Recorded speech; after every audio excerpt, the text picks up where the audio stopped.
प्रस्तुत है पद्मा सचदेव जी की लिखी कहानी आधा कुआं। कुआं अभी अभी पाट दिया गया है। यह समाचार गांव में फैलते देर नहीं लगी। अभी कुएं में डाली गई मिट्टी एकदम पोली थी। कहीं कहीं पानी ऊपर उछलकर मिट्टी को गीला भी कर गया था। आखिर कुएं का पानी सारा गांव पीता था। थोड़ी सी छटपटाहट तो उसे होनी ही थी। गधे अपनी पीठ पर मिट्टी से लदे हुए बोरे अभी अभी डालकर गए थे। कुएं में मिट्टी तब तक डाली जाती रहेगी जब तक उसका नामो निशान नहीं मिट जाता। कुएं के किनारे लगा मेहंदी का बड़ा सा बूटा अपनी शाखाएं फैला डटा हुआ था। दोनों तरफ से औरतें उसकी पत्तियां लेने आती थीं। कुएं के बंद होते ही दोनों तरफ की औरतों की जबान पर ताले लग गए थे। जिन औरतों को कुएं के पटने का पता नहीं था, वे अपने सिरों पर घड़े, गगरियां, रस्सी, बाल्टी लटकाए स्तब्ध खड़ी थीं। किसी के बगल में बच्चा था, सिर पर बटलोई, कंधे पर रस्सी। किसी के हाथ में आसपास से तोड़ा गया सागर। किसी की उंगली में लगी आंखों में प्रश्न लिए कोई कन्या। दोनों तरफ जुबानों पर ताले लग गए थे। आंखें मुखरित हो गई थीं। कभी दूर से धड़ाम धड़ाम गोलों के फटने की आवाज़ आती। इसे सुनकर कोई भी नहीं डरता था। गोला पाकिस्तान का है या हिंदुस्तान का, ये जान पाना मुश्किल था। तभी गेंद खेलते बच्चे की गेंद कुएं की मिट्टी पर गिरी। लड़का गेंद उठाकर भागने लगा तो गीली मिट्टी से पांव रपट गया। उसकी माँ वहीं खड़ी थी। बच्चे को उठाते हुए उसने 2 धौल उसकी पीठ पर जमा कर कहा, मुझे वहाँ पाकिस्तान की तरफ क्या लेने गया था? बच्चा हैरान हो गया। यह तो कुआं था, पाकिस्तान बीच में कहाँ से आ गया? कल तक तो सब यही पानी भरती थी, आज कुआं ही पाट दिया, वह भी मिट्टी के साथ। माँ ने उसे बाहें से पकड़कर हिंदुस्तान की तरफ धकेल दिया। औरतें कुएं की तरफ एक हसरत भरी नज़र डालकर अपने अपने घरों को चली गई। बेरी के दरख्त के नीचे बैठी सोमा को किसी ने अपने साथ आने को नहीं कहा। हो सकता है उसे किसी ने देखा भी ना हो। सोमा घर से एक बड़ी बटलोई लाकर कुएं की जगत पर रख देती। गांव की कोई भी बहू बेटी उसकी बटलोई भरकर उसके घर छोड़ आती थी। जिस बेरी के नीचे सोमा बैठती वह उकी तो हिंदुस्तान की सरजमी पर थी, पर उसकी टहनियाँ पाकिस्तान पर बिछी जाती थीं। जब बेरी फलों से लद जाती तो दोनों मुल्कों के बच्चे अपनी अपनी तरफ के बेर खा लेते। तोते भी इस बात का ध्यान रखते थे। बेरी हर बरस जवान होती थी, पर सोमा अब हर बरस बुढ़ा रही थी। इसी बेरी के नीचे 2 बैठने लायक पत्थर थे, एक हिंदुस्तान की तरफ, एक पाकिस्तान की तरफ। यहीं बैठकर रज्जो यानी रजिया और सोमा घंटों बातें किया करती थीं। यह नियम पिछले 50 सालों से चला आ रहा था। सोमा ने अपनी छड़ी से धूल में हिलते हुए कीड़े को टटोला। छड़ी लगते ही वह कीड़ा पाकिस्तान की तरफ भागा। सोमा चिंतित हो उठी, कहीं यह मुआ रज्जो के घर न चला जाए। लगता तो सांप ही का बच्चा है। आज पहली बार नियम टूटा है।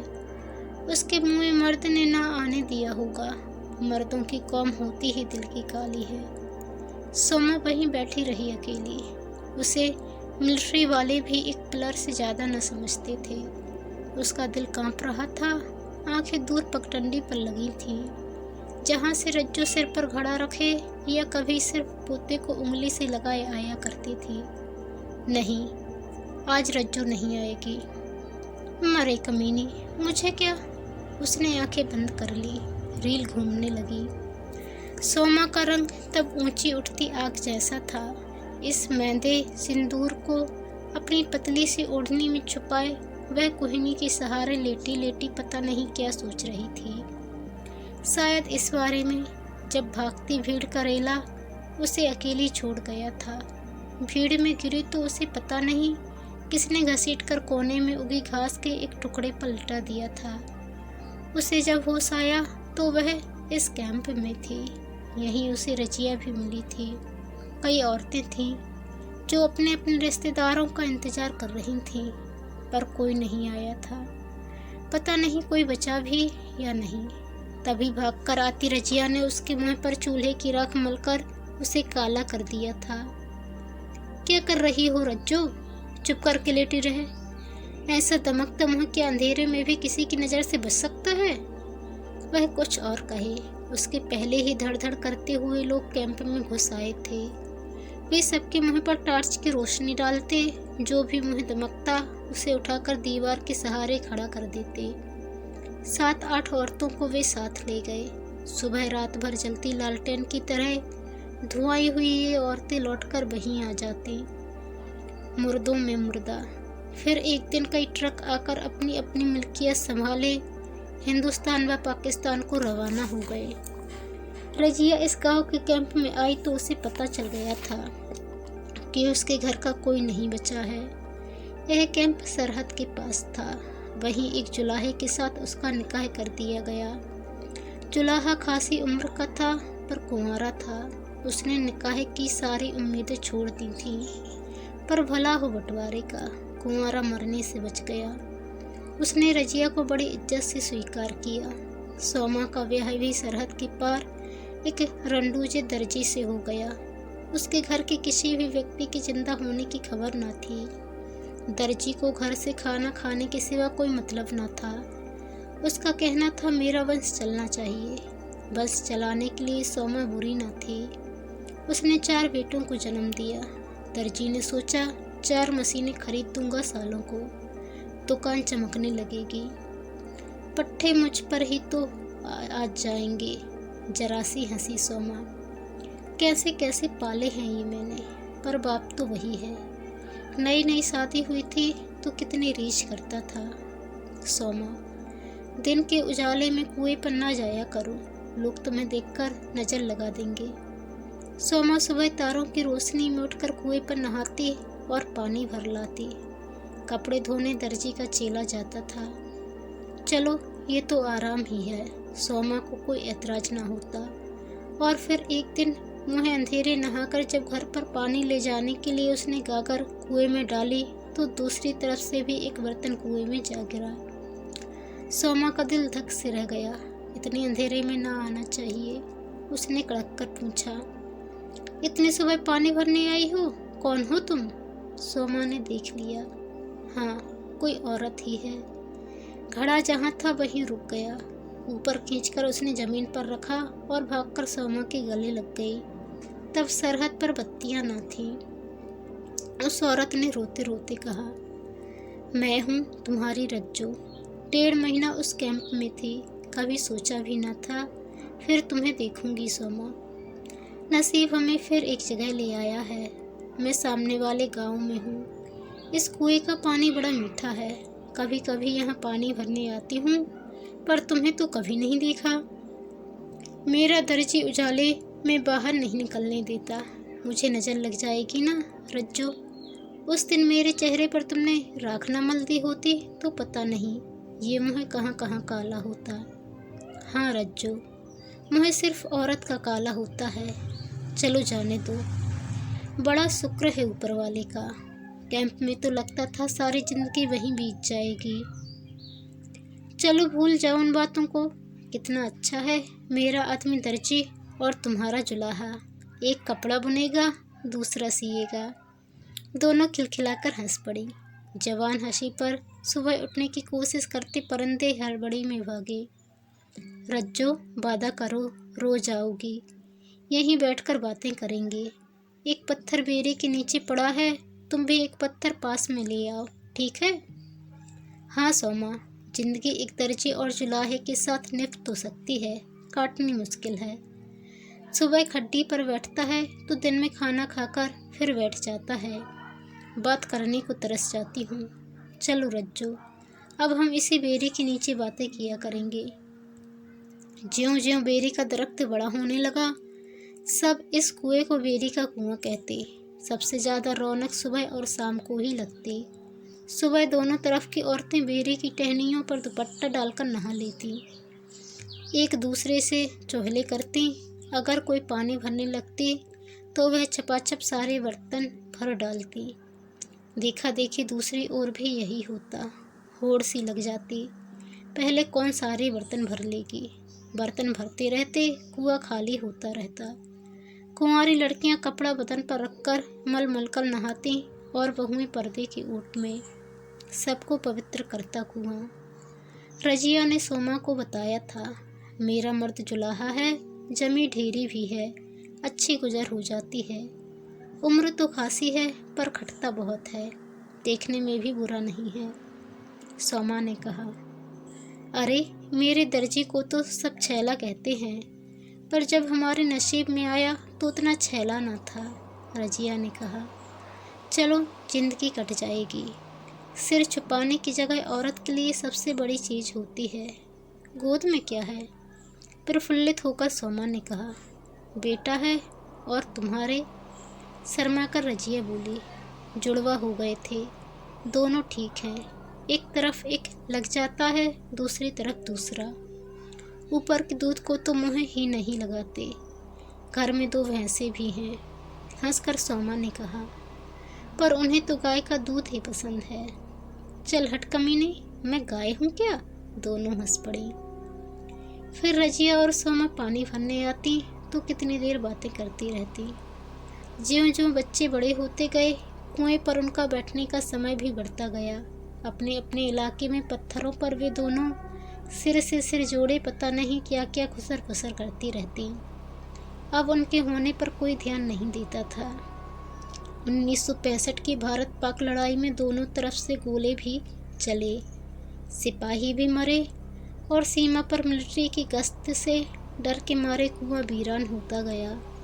आर पार रहने वाले एक दूसरे की माँ बहनों को गाली देते, एक दूसरे की तरफ गए अपने गाय गोरुओं पर सारा गुस्सा निकालते और शाम को उन्हें अपने अपने घर ले आते।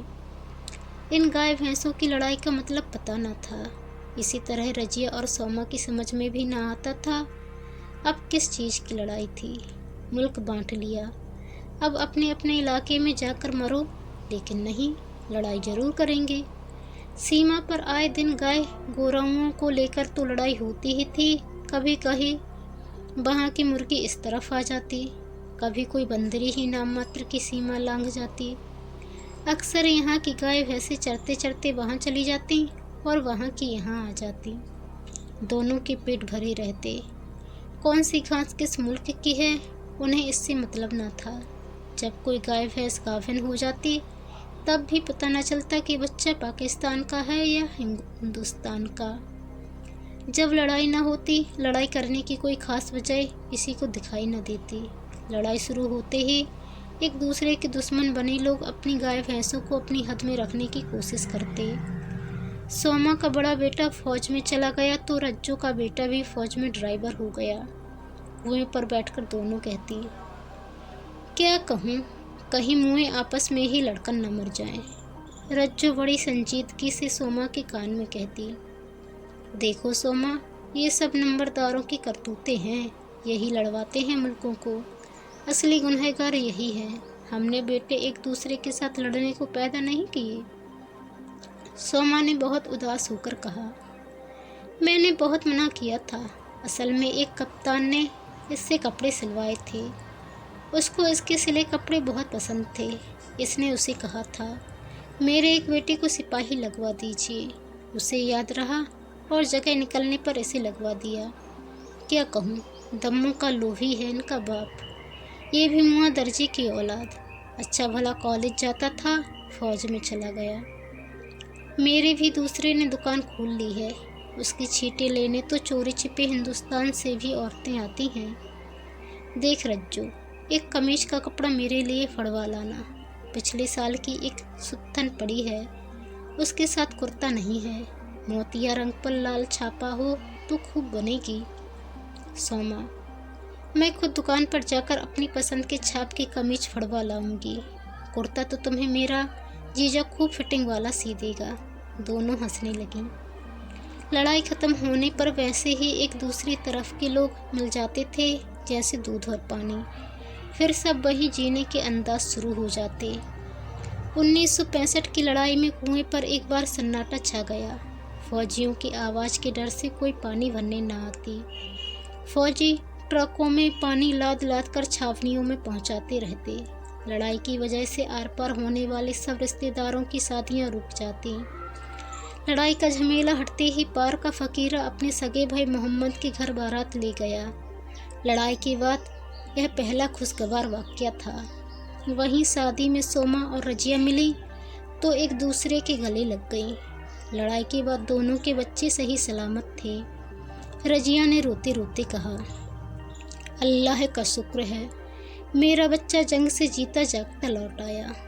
शुक्र है रजिया, तेरा भांजा भी सही सलामत वापस लौटा है।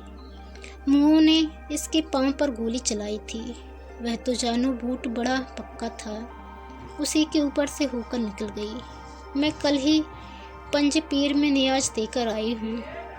पंजपीर हिंदुस्तान में था, रजिया ने कहा। सोमा, मन्नत तो मैंने भी वही मानी हुई है। अब किसी दिन गश्त कम होगी तो दे आऊँगी। मुझे जम्मू से खरीदारी भी करनी है। पता नहीं रजिया, कब लड़ाइयाँ ख़त्म होगी। हमारी ज़िंदगी इसी डर में बीत जाएगी, पता नहीं। हाँ, अब हम दादी नानी हो गई हैं, पता नहीं कितने दिन के और हैं। इधर उधर मार कुटाई ना हो तो पता ही नहीं चलता, दो मुल्क हैं। पता तो तब चले जब हम अलग हों। हमारे सुख दुख साझे हैं, हमारी गरीबी एक है। हम इकट्ठे जवान हुए, इकट्ठे ही बूढ़े हो रहे हैं। तुम्हें क्या बताऊं, अब आंखों से ठीक सुझाई नहीं देता। इतनी बार लड़कों का बाप शहर में आंख वाले डॉक्टर को दिखाने के लिए कहता है, फिर भूल जाता है। उसकी अपनी आंख भी खराब है। आंखें तो हमारी भी खराब हैं। लड़ाई बंद हो तो मैं भी तुम्हारे डॉक्टर के पास ही चलूँगी। सुना है बड़ा सयाना डॉक्टर है। कुछ दिन रुको, फिर इकट्ठे चलेंगे। अच्छा, मैं चलती हूँ। रजिया ने घुटनों पर बोझ डालकर उठते हुए कहा, सोमा, नया सत्तू निकला है, तेरे लिए ले आऊँगी। अपने बुढ़े को भी पिला देना। कुएं पर रौनक लगनी फिर शुरू हो गई। कोई नई बहुओं को कुआं पूजने लाती तो सामने वालियों को भी बतासे बांटते। खूब रंगीन हो जाता कुआं। उसका पानी बर्तनों के डूबने से कांपता रहता। कभी कभी कोई बर्तन किसी की चाबियां कुएं में से सामान निकालने वाले यंत्र पर डालकर निकाले जाते। बर्तनों पर झगड़ा होता। यह पाकिस्तान की बाल्टी है, ये बटलू हिंदुस्तान की है। पर पानी दोनों में एक रहता, जैसे आसमान दोनों का था। उस पर कोई लड़ाई ना होती थी। इसके बावजूद सीमा पर छुटपुट वारदातें होती रहती थीं। इसका अभ्यास दोनों को था। इस पर कभी कभी बहस भी होती, पर ज़्यादातर इस तरह की बात कोई न करना चाहता। शाम से सुबह तक खूब चौकसी रहती। तब कुआं सूना सूना पड़ा रहता। फिर सुनने में आया, हिंदुस्तान पाकिस्तान में बस चल पड़ी है। रजिया ने पत्थर पर बैठते हुए कहा, ए सोमा, यह बस चलने की क्या अफवाह है? यह अफवाह नहीं है। हमारे प्रधानमंत्री बस लेकर पाकिस्तान गए हैं। रास्ता खुल गया है। इसलिए एक बार जाकर कुंजरावाले, पाकिस्तान में एक शहर, मैं अपना घर देखना चाहती हूँ।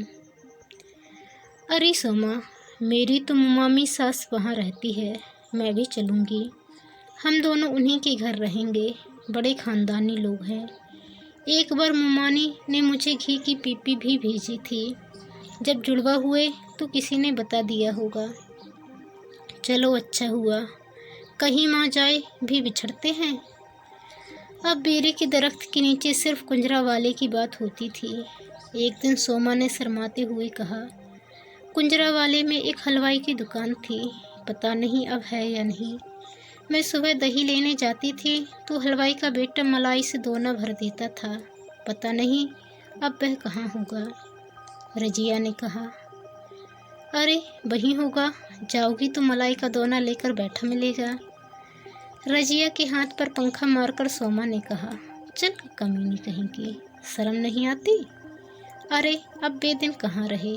हम साथ साथ बड़े हो रहे थे। जिंदगानियाँ बिछी हुई थीं। खाली वहाँ तक पहुँचना ही था कि यह मुआ पाकिस्तान बन गया। मुई गाली तो मत दो, बाकी बंटवारे में तो हमारी रजामंदी न थी। तुम्हें पूछने कौन सा बाप आया था? हम तो प्रजा हैं। बंटवारे के फैसले तो राजा लोग करते हैं। हमने सरहद पर रहकर हमेशा मार कुटाई ही देखी है सोमा। हर वक्त धड़का लगा रहता है। चलो अब तो लड़ाई ख़त्म हो जाएगी, रहना न मिले तो भी सब अपनी अपनी जन्मभूमि देख आएंगे। फिर एक शाम जोर के गोले फटने से कुएं पर जिंदगी थम गई। पानी भरने आई औरतें अपने अपने बर्तन उठाए अपने अपने घरों को भाग गईं। कईयों ने घड़े वहीं पटक दिए और अपने बच्चों को छाती से लगाकर भाग गई। रजिया ने उठते हुए कहा, अल्लाह मेरे हबीब को बख्शना। सोमा ने कहा, मेरा मोहन भी मिलिट्री में है, भगवान उसकी रक्षा करना। आसमान की छाती को चीरते जहाज, जमीन की चुप्पी को दो फाड़ करते गोले, बस यही रह गया था। कितने दिन हो गए कुएं पर कोई नहीं गया। सोमा की बेटे की बुरी खबर आ गई थी। कुआं पूरा भर गया था, उस पर एक बुत्ती सलीब की तरह खड़ी थी।